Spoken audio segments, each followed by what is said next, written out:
Hi, I'm Michelle Anagnostou, and this is my Dice Talk. It's my absolute pleasure to be here, and as Bob mentioned, I did my master's here. It feels like just yesterday, but it was in fact 8 years ago. But anyway, I'm feeling very nostalgic and very happy to be back and sharing a little bit about my research. So we're going to be talking about organized crime and crime convergence, which I'll explain in a minute, and specifically the relevance of that for wanting to protect wildlife and countering illegal wildlife trade. So as Bob mentioned, I'm a Banting Postdoctoral Fellow, which basically means that my funding is coming from the Government of Canada, but I'm based at the University of Oxford right now, working with Amy Hinsley. And we're researching how we can better dismantle wildlife trafficking networks using anti-money laundering approaches. So actually following the money, as they say, using financial transaction analysis to target the people who are actually sometimes making tens of millions of dollars off of exploiting wildlife, versus just arresting the lower level actors, often in protected areas or smugglers at the border. I did my PhD on the organized crime dimensions of illegal wildlife trade, which we are going to be talking about a lot right here. And I also do some consulting work for WWF and an organization called NCB, or National Cargo Bureau. And this project, I'm not going to talk about today, but very happy to take any questions about that later. We've created a tool that's AI-powered to detect undeclared wildlife products in maritime shipping containers. So I'm very excited about that. And I know we probably have a mix in the room of people who are kind of seasoned experts and some people who have maybe not spent a lot of time thinking about illegal wildlife trade or wildlife crime at all. So I'm just going to give kind of a quick illegal wildlife trade 101.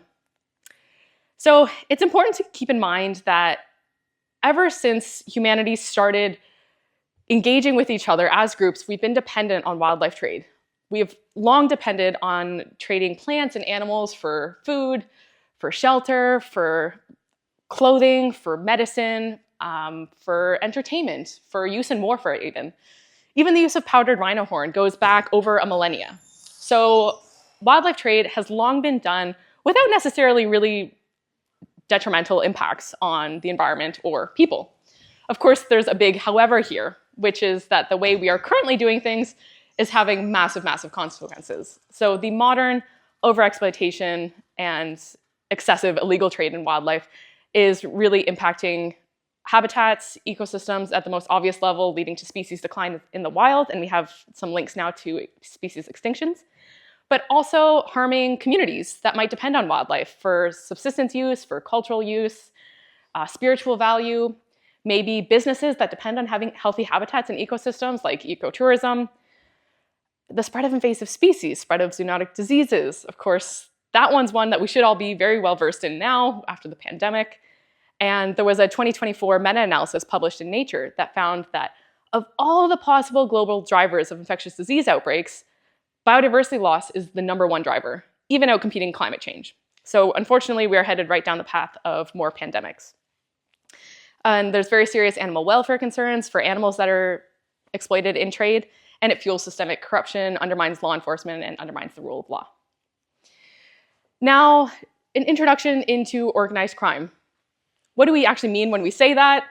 It depends on who you ask. We have over 200 definitions that have been put forth on what organized crime actually is.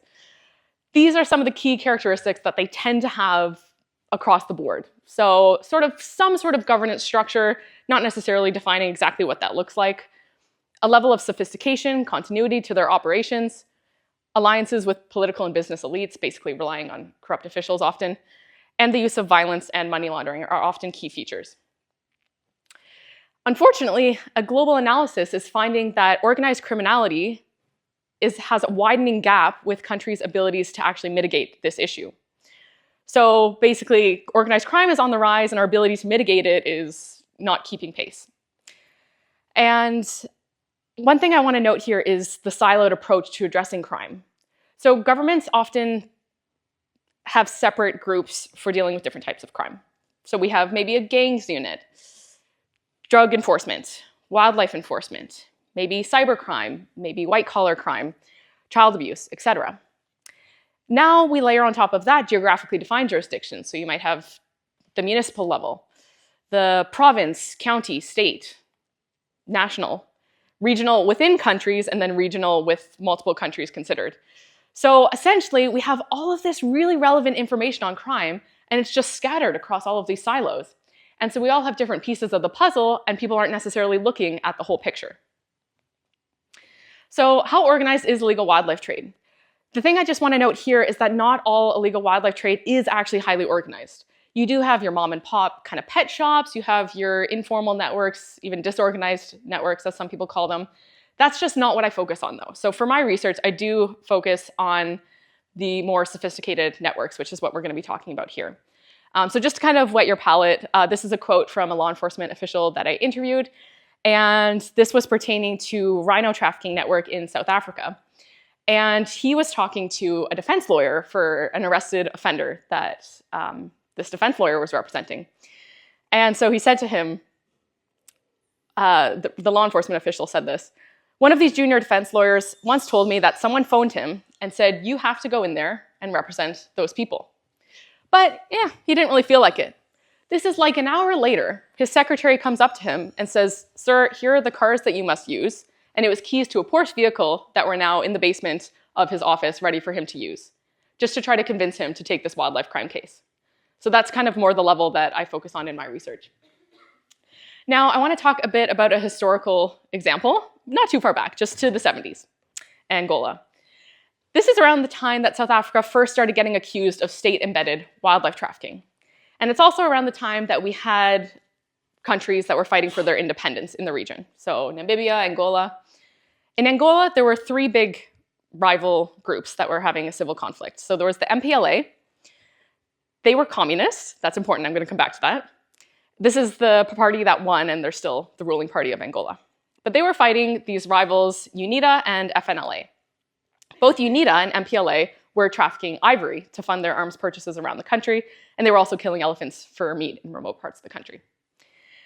UNITA was anti-communist, and they partnered with the South Africa Defense Force. And together, it formed one of the largest wildlife trafficking rackets that the continent has ever seen, therefore one of the biggest that the world has ever seen.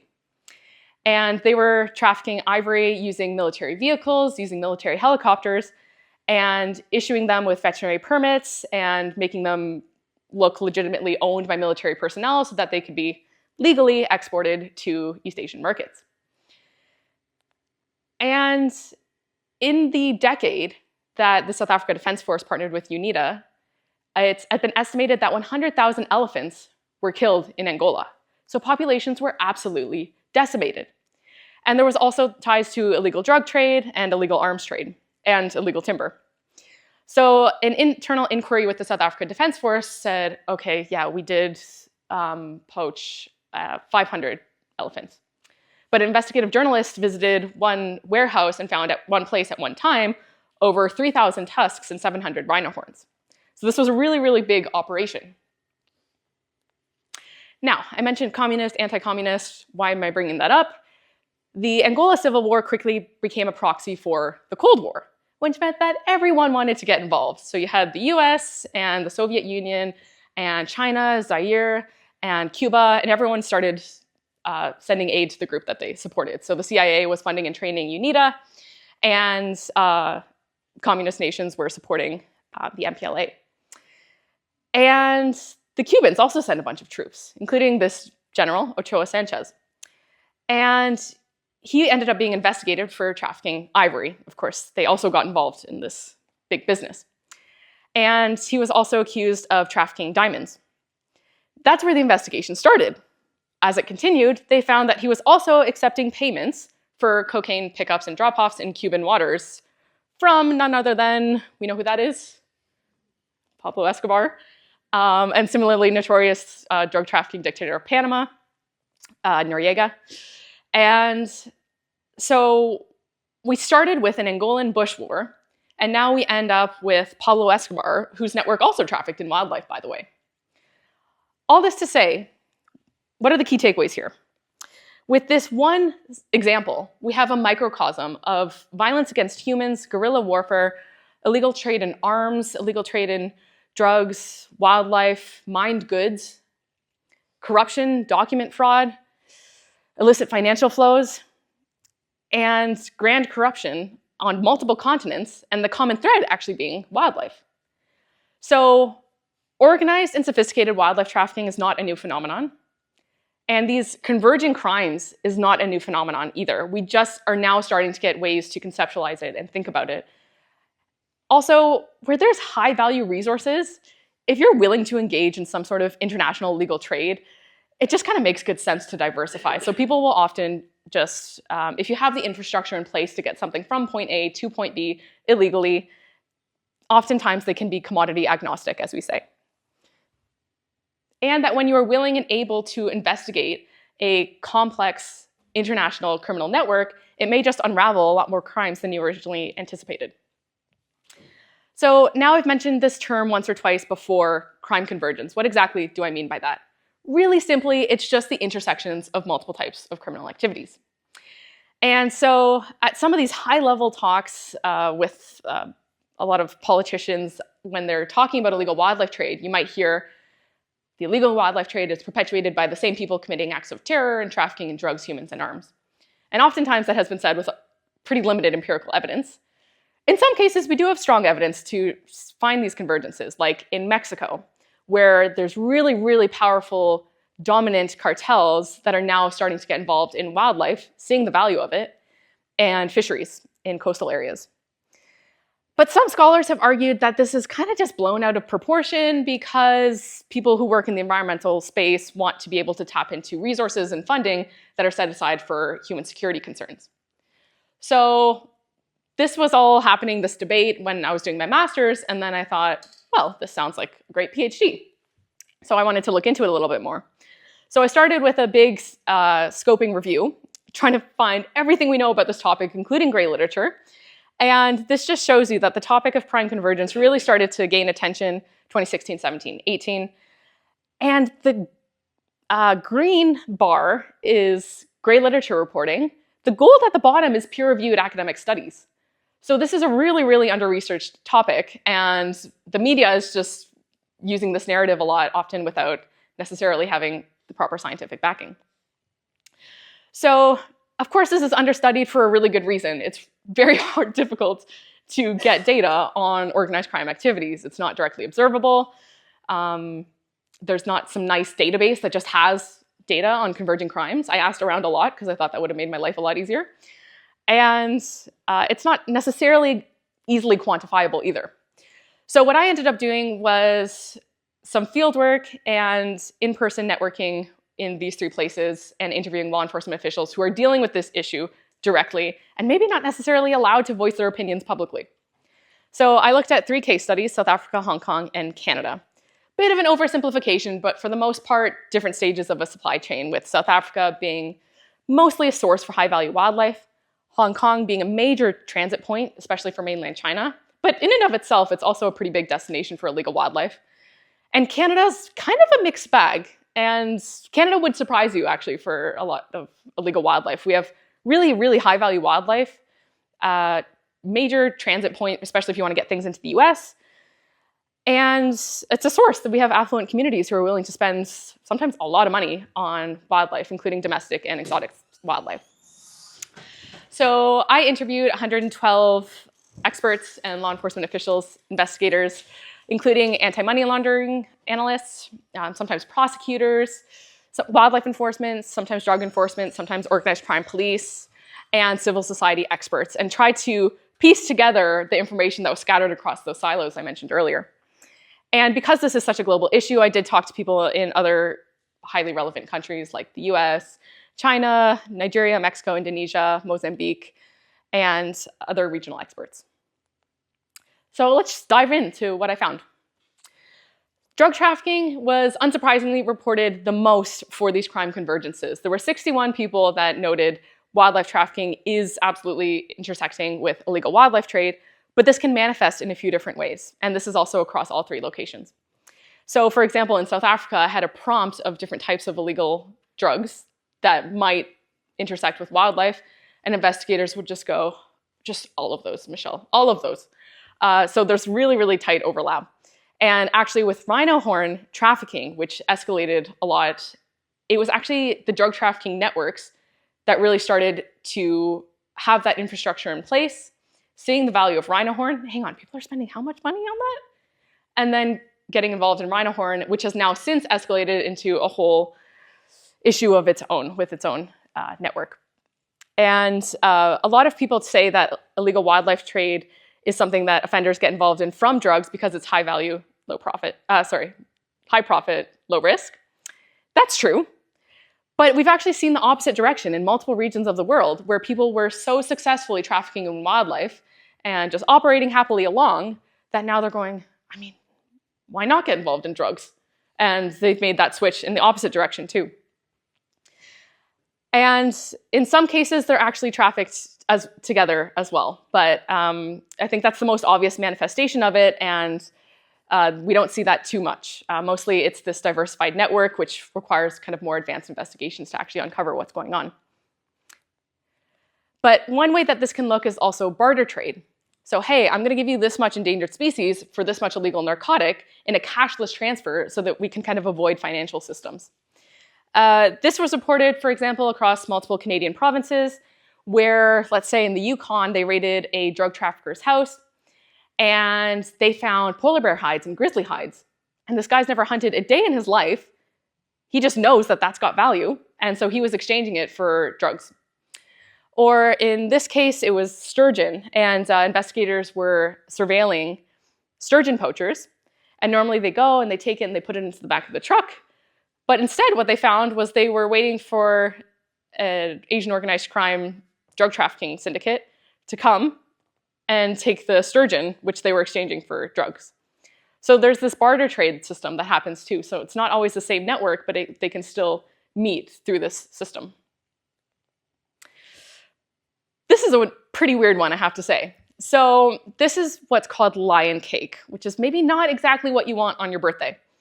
So this is made from killing a big cat. So historically it was often tigers. Now you can use jaguars, leopards, lions as well. Chop it up into pieces. You boil its carcass and the bones for like 3 to 10 days at a time, get all that gelatin out, and then you kind of let it sit and harden. And then you use that in traditional Asian medicines. This one, they raided the property, and it was a lion farm in South Africa, and they found actually poppies and a ton of opium, and an informant told them that they were actually mixing the opium into the lion cake. So now you have this one product is both illegal wildlife and illegal drugs in one product. I call it product convergence. And you can imagine, unsurprisingly, that might make you feel a little bit better for a time because it does actually have illegal narcotics in it. And because it's boiled, you can't get DNA off of it to necessarily identify the species, which is a challenge for law enforcement. And we also have these intersections happening at different stages of the supply chain. So maybe at the end stage of illegal drug trade and at the sourcing for illegal wildlife, where you have poachers using illegal drugs. So this is really common in South Africa, where when they catch poachers and interview them, and they'll say, aren't you afraid? Aren't you afraid of getting eaten by lions and trampled by buffalo? And they say, no, actually, we're not afraid of that, but we are terrified of getting shot by rangers. So what they'll do is they'll take kind of uppers, amphetamines, niope is a mix of substances, and that's what keeps them going for 30, 40 kilometers into a protected area in the summer in the midday heat, and helps them overcome their fears, but also gives you a bit of a boost. Now at the other end, where we can have a wildlife trafficking network at the end of that supply chain and illegal drug trade, where you have organized crime syndicates actually buying wildlife for status symbols and to instill fear in their rivals. So this is very common in places like Mexico, but it also happens in Canada, where you have people with drug operations that investigators say actually most of the time in parts of the countries when they get a call about some big dangerous animal, it's tied to organized crime. And this will be people with tigers, jaguars, leopards, lions, big scary snakes, crocodiles, etc. And so when people are thinking about maybe stealing some cash, stealing some drugs, that's going to make you think twice. Actually, you might literally get eaten by a tiger if you do that. And there are actually examples from Mexico where people have literally fed people that are rivaling against them to their tigers. So it does happen. Sex trafficking. So this was another one that was reported across all 3 jurisdictions. A really glaring example from South Africa was this case with South Africa, Swaziland, and going to European markets, where they would recruit young girls, vulnerable parts of the community, and actually sometimes girls who were a little bit higher educated so that they would maybe have more of an appeal for people who wanted to exploit them, get them addicted to illegal drugs, and then offer them jobs or send them to Europe or other higher income countries, and out east as well happens. And in some cases, even exchanging people for things like rhino horn. Child abuse, this is the worst one, I swear. But this was also reported in South Africa and Canada. And so, for example, in the Canadian example, we have something called illegal outfitters, which are companies that are going to help you make sure that you have hunting success, basically. Take you out in the woods and show you how it's done. And some of these illegal outfitters are apparently, it's not uncommon, according to an interviewee, to say, hey, do you also want a boy or a girl for the night? And to quote my interviewee, when I say a boy or a girl, I do mean a boy or a girl. And in South Africa, another example was kind of this big boss of the rhino world. And he was also a loan shark. So he would get vulnerable people, loan them some money, and then give them like 40% interest rate. So nobody can pay that off. And then, okay, not to worry, let me take your bank card. And they raided his house and they found 300 bank cards, and he would take their cards and their pins, go to an ATM, cash out everything they have. And then of course, still can't pay him back. Okay, not to worry, you have a daughter. And then he was running young girls to Johannesburg for foreign nationals, and it was big, big business. Trade in human body parts. So there's 2 very, very different profiles here. So one is traditional medicine markets, sort of what people in South Africa were referring to as black magic, versus white magic, which is more kind of herbal use, maybe a pangolin scale here or there, versus black magic, which is like take a baboon and take out its fangs, and get a venomous snake and take out its fangs and keep it, and draining people's blood, things like that. So this would go to the extent of digging up people's bodies so that they could take body parts and using them in traditional medicine. And also cross-border, so even moving body parts from graves, let's say in Mozambique, into South Africa and vice versa. This was also reported in West Africa, Central Africa, and East Africa as well. And in some cases, that could include finding conversations on people's phones of who are we going to murder to get this? And in some cases, that could also include children. Now, in Canada, very different profile. So what we found was oddities trade. So these people who, like back in the day in Europe, when people would collect weird things and have kind of cabinets of curiosities, and it was like, look at me and all these funky things I've collected from around the world, So like a zebra skin and a peacock feather and some bad taxidermy reptiles and bird parts. So people still do that. And so sometimes in Canada, there were examples of people who would get illegal wildlife and also human skulls and human bones and things like that. And depending on where those are dug out from, they might be considered cultural objects. This is another one I wanted to note, which is that sometimes the people who are the perpetrators of a wildlife crime are themselves victims of being exploited. So we see coerced, forced, bonded labor in illegal wildlife trade. And this is really tough for law enforcement to know when it's actually happening, essentially. It's really hard to prove intent, right? And one of the other issues is that, or sometimes it is obvious because maybe they don't even have their own passport. Somebody's clearly hanging onto their passport and saying, you need to do this for me. But sometimes people will say, I didn't know that that was an endangered fish bladder. I didn't know, I thought it was computer parts. That happens in Hong Kong. And so sometimes that's a challenge for law enforcement, but not all people who are engaging in wildlife crime are necessarily doing it with really sinister intent. And firearms offenses. There's a lot to say here, so I'm just going to keep it brief because, unsurprisingly, if you're poaching animals, you need firearms. And if there's gangs activity, then you need to defend your turf, you need to protect your boss, you need to make people think twice about messing with you. So there's a lot of overlap with organized wildlife trafficking and illegal firearms trade. In some cases, that goes back to that barter system I was describing, where people would exchange wildlife for illegal weapons. So that happens, for example, in remote parts of Canada, where communities and people who are firearms prohibited, maybe temporarily or permanently, they're not allowed to have any weapons, will just disregard that completely. And they'll go out and they'll get some firearms for the sake of poaching wildlife. And in South Africa, a really big one to note is that oftentimes there's corruption ties and leakage. So, okay, so there's another rhino carcass. Let's do ballistics. Hang on, we already seized that weapon. Let's go check. Oh, great, it's not there anymore. So there's a lot of ties between corruption, gang activity, and rhino horn and abalone trafficking in South Africa. Sorry, abalone, for anyone who's not familiar, is a marine mollusk. It's a sea snail. And so it lives kind of at the bottom, so you have to literally dive down to go collect it and put it in a bag.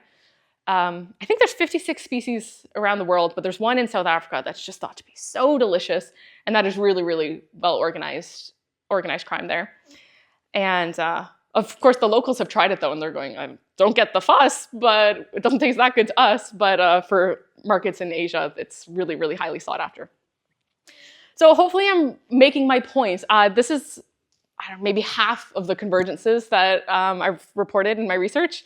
So I'm not even going to get into the other ones, but also ties to migrant smuggling, illegal alcohol trade, mined goods trafficking, so metals, minerals, there's a lot of that overlap. Counterfeit, pirated goods, vehicle theft, vehicle smuggling, that's a really strong one in South Africa.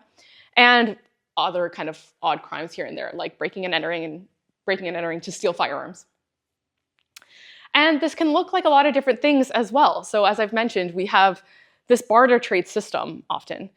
Common fixers, I'll talk about that a little bit more in a second, but that might be your one key individual who's not necessarily loyal to any particular criminal network, but they have really key services that they will sell to anyone who wants to use them. So these are going to be your kind of corporate service providers, accountants, lawyers. Those people have a really, really good skill set to aid criminal activities, and they'll work for the highest bidder.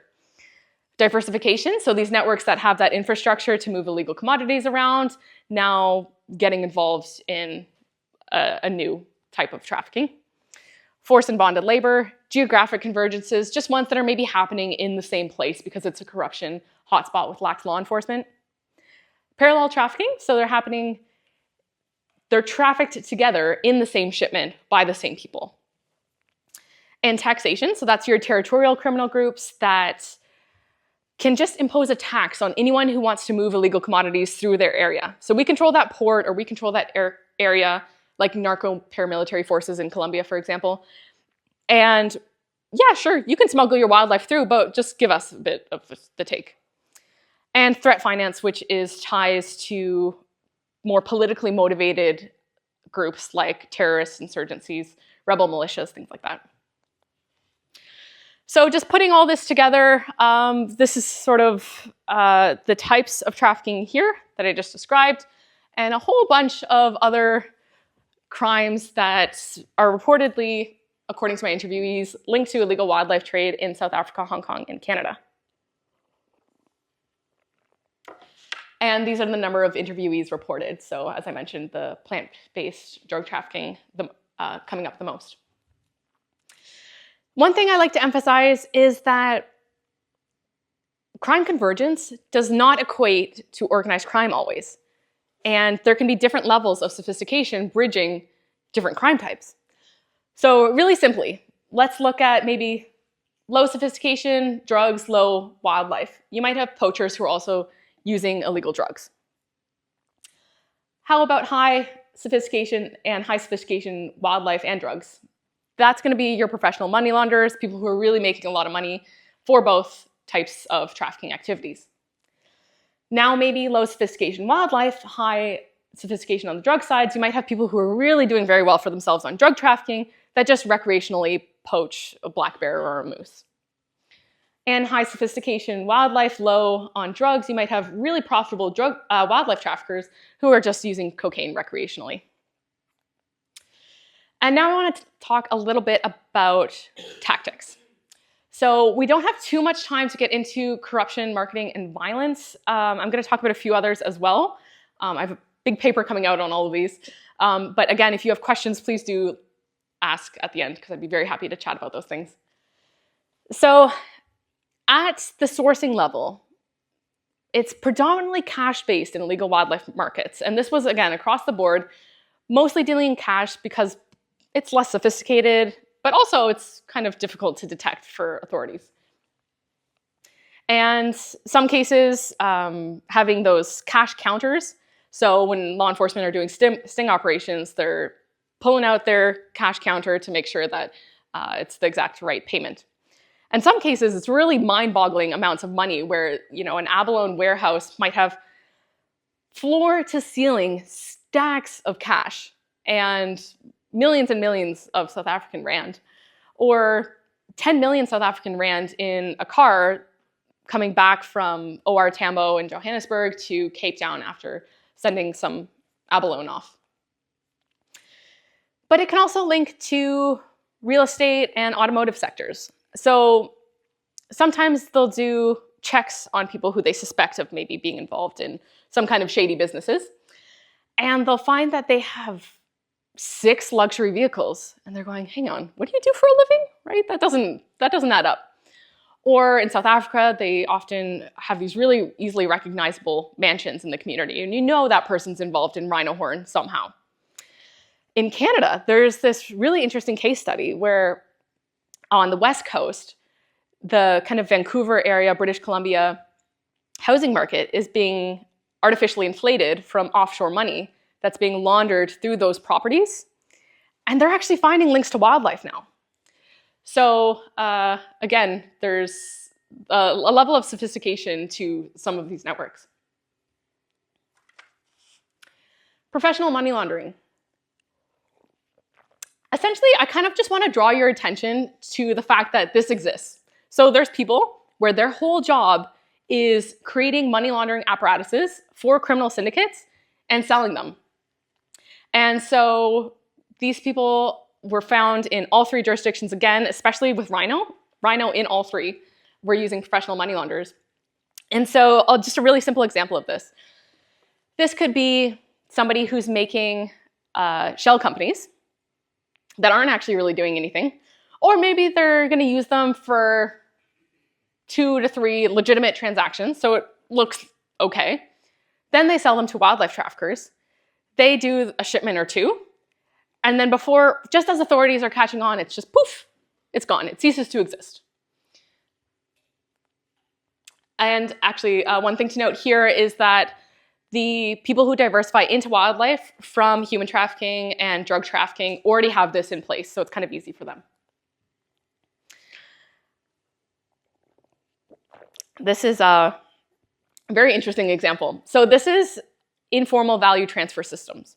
So this is people who are moving their money without the formal banking system. It's usually trust-based, and you have to be willing to hang on to a debt sometimes for a minute.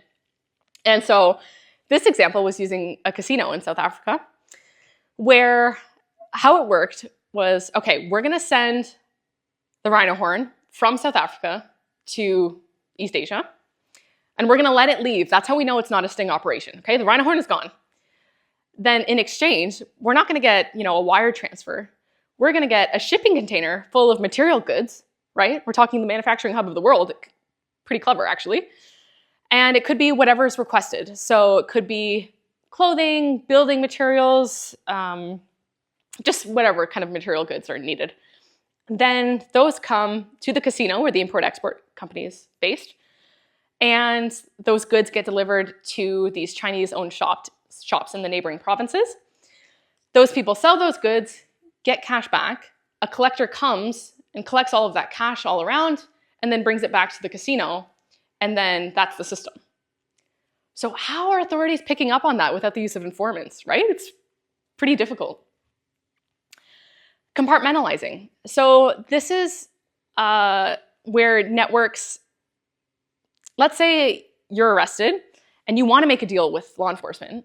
So you want to give them the person above you, but you cannot because you literally have no real information on that person. So again, these are the more clever syndicates that we're talking about here that are going to use these kinds of different tactics where you have no idea who's above you. And this was a really good quote. This was from an abalone trafficking syndicate. And this law enforcement person I interviewed said he was sitting outside the courtroom talking to the representative of the abalone traffickers. And he said, man, how am I ever going to get to those guys who are above you? And he said, you're not going to. He says, I've been working for those syndicates for 20 years. He doesn't even know who they are. Someone phones him with a cell phone number he doesn't recognize, and they tell him, you must go in there and represent those two people in that court, and he just goes. The money just comes into his account. You will never trace them. But of course, hopefully some of you are thinking, okay, but there's money to trace then, right? So it's not impossible. Risk assessments. So again, this is specific to the more organized networks, where investigators will tell you, listen, they're not stupid. If something goes wrong, if a big shipment gets seized, you've lost a lot of money, or if people get arrested, they're going to analyze, okay, what went wrong, and we're going to do better next time, right? Makes sense. And some of them also are more clever than I think we give them credit for. So like this example where, okay, these wildlife traffickers, they're poaching wildlife in Ontario, Canada. They're getting their gun licenses in Texas. They own a ton of property in California. They're nationals of country X. And law enforcement is just all piecing this together. And then, poof, they fly back to their home country. And they're going, what happened? What tipped them off? How did they know? So again, this is a level of sophistication here that I think we've been underestimating wildlife traffickers for a very long time. There's some people that also just work intelligence on the criminal side.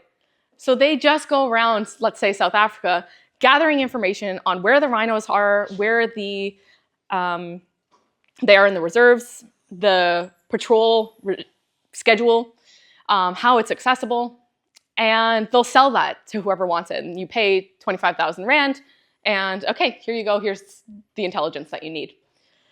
Or for abalone, they're spotters, and they know the second the marine police are out on their boats. It's already been explained through the network. And sometimes law enforcement would say that they figured out this new approach that's really going to help us. And then the next day, the network knows about it, and they've developed a workaround already. So unfortunately, the way we've been doing things is a bit of whack-a-mole. So we're taking out maybe individuals and arresting offenders who are poachers. They can get replaced in 3 to 4 days. Some networks, 24 hours, you're replaced. Bank accounts. If you close down a bank account because we know that they're trafficking wildlife and that's money linked to wildlife exploitation, they're just going to open another one elsewhere. Taking out the kingpins. Sometimes it takes a while. It might take 6 months to reorganize, but they will reorganize themselves without that person. Social media accounts, of course. You can take down posts, you can shut down accounts, they're just going to pop up elsewhere. Same thing, import-export companies. You get the idea. Traffickers will innovate and they will carry on elsewhere.